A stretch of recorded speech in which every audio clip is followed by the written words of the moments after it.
Dapatkan konten eksklusif Bincang Syariah di aplikasi Berkah. Download sekarang ya.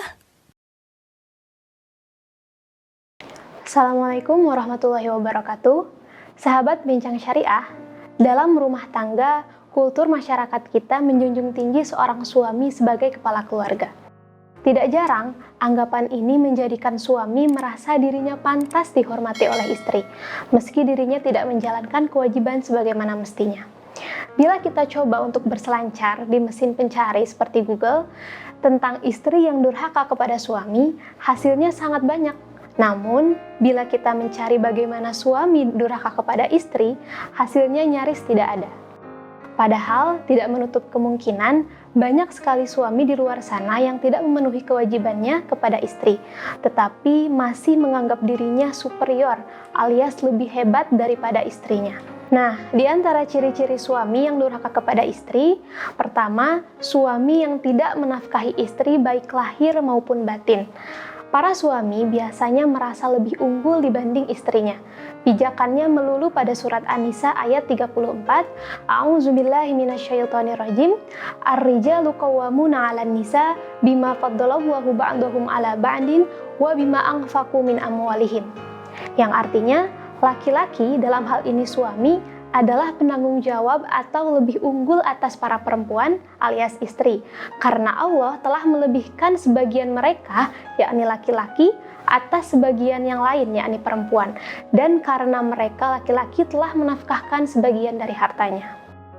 Bila merujuk pada kitab-kitab tafsir soal penjelasannya, kandungan ayat ini justru menekankan pada tanggung jawab seorang suami kepada istrinya, alih-alih bermakna laki-laki lebih hebat dari perempuan. Karena kehebatan laki-laki itu diukur dari kemampuannya memenuhi kebutuhan keluarganya.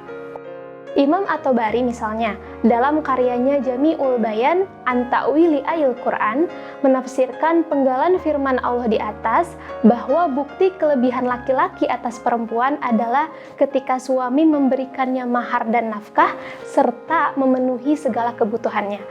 Jadi, keunggulan laki-laki itu tidak ujuk-ujuk didapat, harus ada syarat tertentu di mana laki-laki dinilai lebih unggul dari perempuan. Lebih jauh, Imam Al-Qurtubi dalam Al-Jami' li Ahkamil Quran mengatakan, Annahu mata'ajaza an nafaqatiha lam yakun qawaman 'alaiha wa idza lam yakun qawaman 'alaiha kana laha fashul aqdi. Ketika suami tidak mampu memberi nafkah kepada istri, maka suami tidak menjadi lebih unggul dari istri. Bahkan istri berhak menggugat cerai suaminya. Selain tidak menafkahi istri, ciri suami durhaka yang kedua adalah suami yang melakukan kekerasan atau KDRT terhadap istrinya. Dalam hadis Nabi SAW, banyak sekali bertebaran seruan Nabi yang melarang suami memukul istri. Perlu ditegaskan bahwa Rasulullah seumur hidup tidak pernah melancarkan aksi kekerasan kepada istrinya. Seperti diterangkan dalam hadis riwayat Aisyah radhiyallahu anha, Ma daraba Rasulullah sallallahu alaihi wasallam syai'an qattu biyadihi wala mra'atan wala khadiman illa an yujahida fi sabilillah. Rasulullah sallallahu alaihi wasallam sama sekali tidak pernah memukul siapapun dengan tangannya, baik itu perempuan maupun pelayan, kecuali saat berjihad di jalan Allah. Hadis riwayat Muslim. Justru, dalam hadis lain, Nabi menyindir suami yang melakukan kekerasan terhadap istrinya. Namun setelah itu dia menggauli istrinya. Nabi bersabda, La yajlidu ahadukum imra'atahu jaldal abdi, thumma yujami'uha fi akhiril yaum. Janganlah salah seorang dari kalian memukul istrinya seperti ia memukul seorang budak, sedangkan di penghujung hari ia pun menggaulinya. Hadis riwayat Bukhari. Ketiga, perilaku durhaka suami atas istri yang selanjutnya adalah ketika suami mengkhianati kepercayaan istri. Misalnya dengan main belakang alias selingkuh tanpa sepengetahuan istri. Sahabat Bincang, akad nikah bukan sekadar kontrak agar hubungan intim menjadi halal.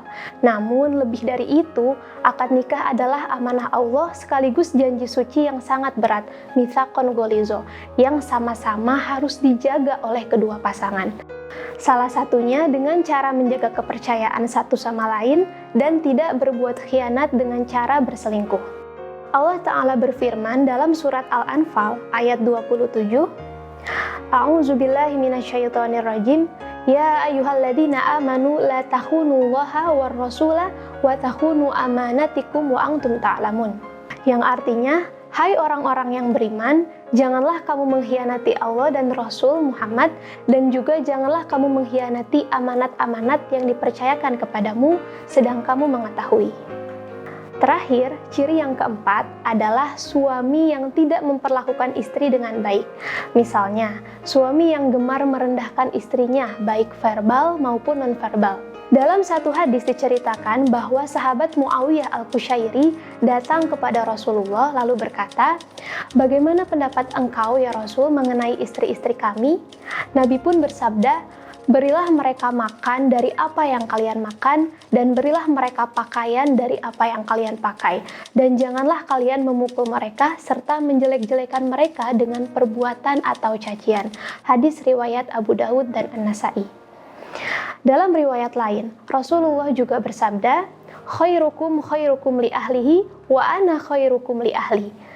Sebaik-baik kalian adalah yang paling baik terhadap istrinya, dan aku adalah orang yang paling baik terhadap istriku. Hadis riwayat At-Tirmizi dan Ibnu Majah. Sahabat Bincang Syariah, itulah 4 ciri suami durhaka kepada istri. Dalam Islam sudah jelas tidak hanya istri yang dituntut semaksimal mungkin melayani suaminya. Para suami juga dituntut semaksimal mungkin memperlakukan istri dengan baik dan penuh tanggung jawab, serta menyayanginya dengan sepenuh hati. Sekian sahabat Bincang Syariah, semoga bermanfaat dan dapat difahami. Wassalamualaikum warahmatullahi wabarakatuh.